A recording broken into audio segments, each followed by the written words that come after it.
In this problem, we want to solve the equation 2 cosine theta minus radical 3 equals 0, and we're looking for a theta value on the interval from 0 to 2 pi. So as we look at our equation, we can go ahead and add radical 3 to both sides. That's going to give us 2 cosine theta equals radical 3. And now we can go ahead and divide both sides by 2.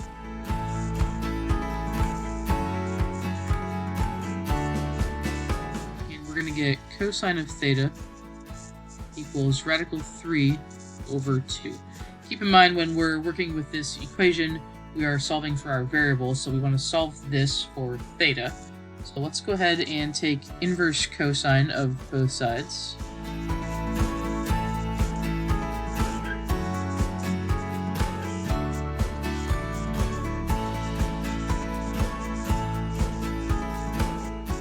And on this left-hand side, the cosine and the inverse cosine are going to cancel each other out.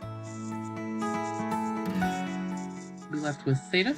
And on the right-hand side, we're going to have inverse cosine of radical 3 over 2.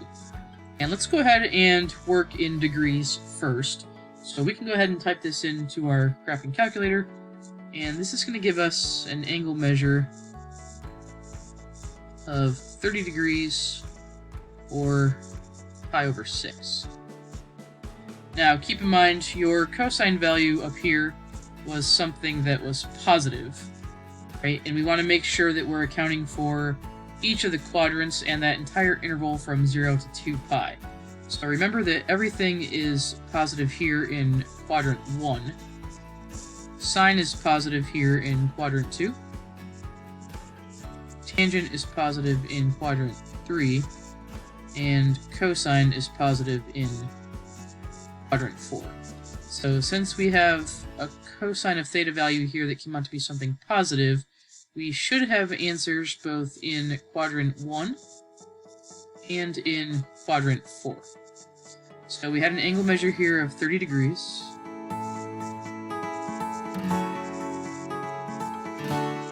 So there's our solution for quadrant 1, and we would also have to come down 30 degrees into quadrant 4. And keep in mind, we want to be on this interval from 0 to 2 pi, or 0 to 360. So if I'm coming down 30 degrees, then this would be a positive 330 degrees.